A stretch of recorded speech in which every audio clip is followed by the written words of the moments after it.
group of paranormal investigators had heard about this area in which a little boy appeared to many of the locals. Intrigued, they traveled to the location and decided to interview a few people before heading up to the site. Only 2 people would talk to them, but they only warned them not to go looking for this boy. One of them had told them that his name was Charley, the boy who was tortured to death. After hearing the news, they decided to find the road that he was buried on. Night fell, and the group was very excited to see if they could just get some words from him. Maybe figure out how he died and try to get a good scare. Driving for hours on end, they kept going in circles looking for this certain road.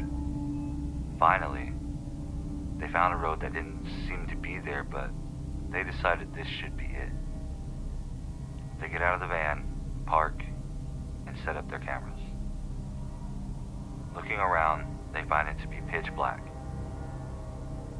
And as the watch on Kevin's wrist, the lead investigator, struck 2 o'clock at night, it seemed to stop ticking. He looks over at Arnie, confused, and his buddy Carmelo spoke up. "Hey, somebody's coming up from the road." The figure was walking slow and seemed to have a limp.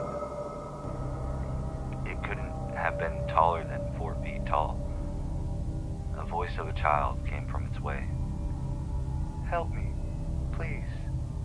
Kevin immediately said, "Start recording now. I think it's Charley." Arnie grabbed his camera, and as soon as he pointed it towards the supposed boy walking towards them, his camera shuts off. Carmelo stood in shock as he could hear what sounded like shackles with each step the boy took. "Help me, please," the boy said again. Kevin flipped his camera up, and the boy disappeared. He looked back at Carmelo and Arnie to see the boy standing between them. His eyes were sewn shut along with his lips. His hands and feet both had cuffs on them. The boy looked beaten up pretty bad with no shirt, no shoes, and only some cut-off jean shorts. Cuts and bruises all over his body, and Kevin standing there observing the boy opening his mouth to say something. Charley?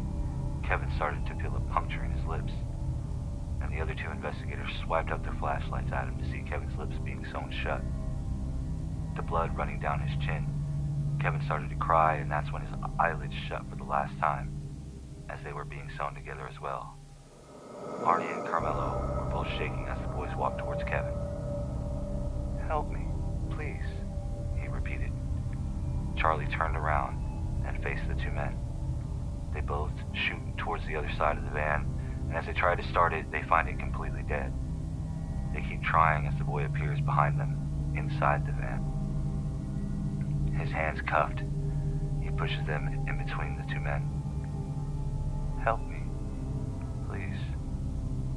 "How?" Arnie cried out. The boy's mouth ripped open, and a key appeared on his tongue. Arnie and Carmelo looked at each other with confusion as Carmelo was ready for this to be over. So he went to grab the key from his mouth. He reaches his hand in, and suddenly his other hand follows, and cuffs appear on his wrists. Carmelo's head flies forward into the dashboard repeatedly, and Arnie starts to freak out with blood splattered on his face from his friend's forehead. He jumps out of the van, and before he can take off,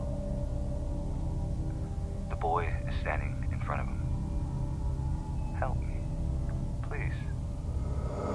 Arnie lets out his cry for help before his ankles get shackled, and his body gets flung down to the ground, and his body starts to get random cuts all over it.